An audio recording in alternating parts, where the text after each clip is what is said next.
sit down.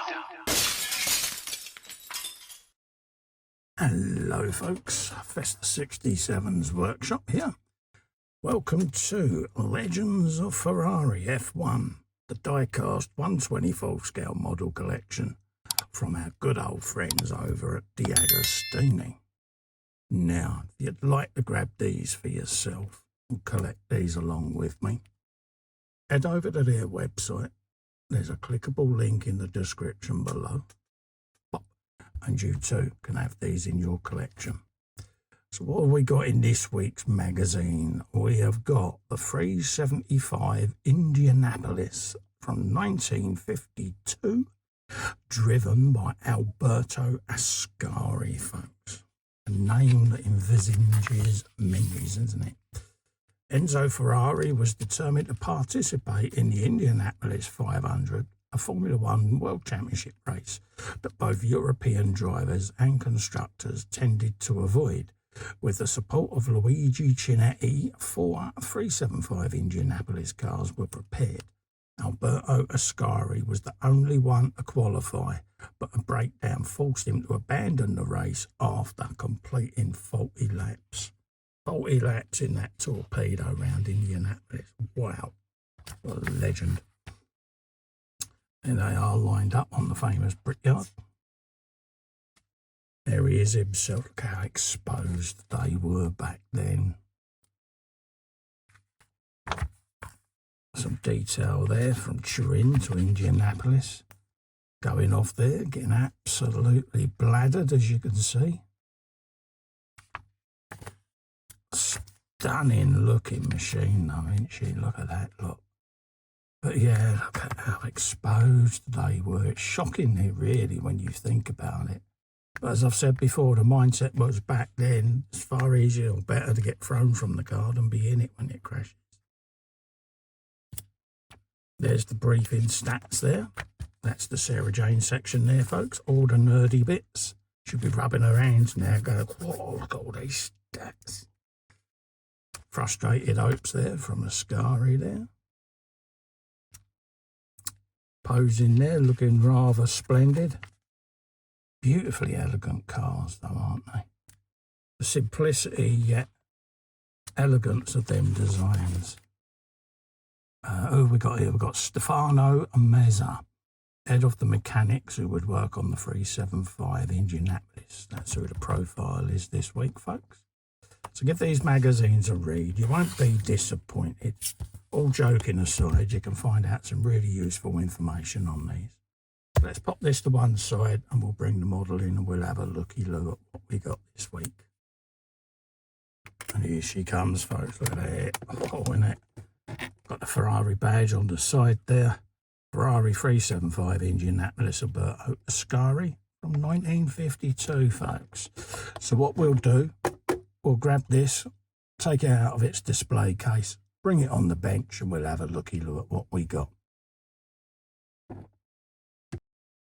And there she is, folks. Look at that. You see there, flat nose, no wings, side pods. This is all all of that era. But beautiful, beautiful torpedo shape, tapering down into the rear end there and just scuttling off. Got big old air intake scoop there. Draw the air in. Got a little tiny windscreen there, wooden steering wheel. Rigid little seat section. Got the metal trellis frame there, I beg your pardon, of the internal chassis design there. Looking from the side there, you can see the knockoff spoked wheels there. Big old exhaust coming out along underneath there. Beautiful, beautiful curve coming up there to the cockpit and then just coming over the back of the fuel tank. From the rear there, the pear shape that was common design back then. Elegantly, look how close these wheels are to the rear end there. Very minimal axle. All suspension linkages poking out along there. Sponsorship appearing back in the 50s there on the car. From the front there, big old bit of grillage on the front there. And then again, you've got all your suspension links and steering and big old brakes there poking out. doing their thing. All the grilling there, little screen to try and stop the old flies getting in the driver's face. Because back then they just wore little leather helmets and a scarf over their face. And look at this, folks. You look carefully just down in there. You can see the gear lever on the left-hand side there, just poking there. Looking at the little rear view mirrors there, as you can see, driver's mirrors. And then you've got your dashboard there with your instrument layouts there, emergency cut-off, that sort of thing. But simple dials back in the day on the dash there. Looking there with a big old wooden steering wheel, the exposed screw heads and all of that lot going on. Beautiful, beautiful looking car, but look how prominent the numbers were. Clear as a whistle, weren't they? And it does make a huge difference, doesn't it? The big old numbers emblazoned across the car. You could easily identify who was coming round the corner.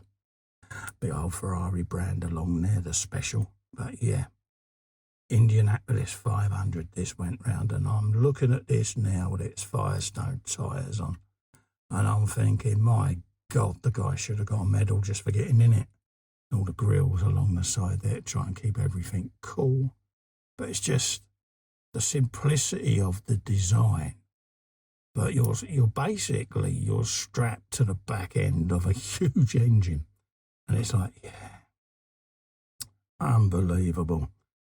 Stunning, stunning, stunning looking machine. I must admit, it's a lot of the purists love this era because the cars were simple. I mean, you know, the modern era and the modern iteration, it's well reported that drivers and fans alike don't like this electrification of Formula One. You know, that's what Formula E is for. Keep the Formula One for the purists, you know, lean, mean racing machines, you know, the pinnacle of the sport. You can run V8s and V10s on biofuel and make it sustainable that way, but keep the electrification for Formula E, you know, because Formula One is Formula One for a reason. Getting all political here, sorry folks for the wibble, but yeah, but look at that. Don't she look sexy? Don't she look beautiful? And yeah, unbelievable piece of machinery there, folks. So I'm going to drop her down gently. Don't forget, this is the Ferrari 375 Indianapolis from 1952, driven by Alberto Ascari himself. Don't forget, if you like these and would like to collect them, head over to the DeAgostini website. There's a clickable link in the description below, and you too can be collecting these with me. Also, to help me out, if you can like, share, hype and subscribe to the channel and video, I'd be immensely grateful. Really helps me out. Leave a comment on the video and I'll get back to you. In the meantime, thanks so much for coming in and keeping me company. I look forward to seeing you on the next one. Till then, stay safe and well. Goodbye for now.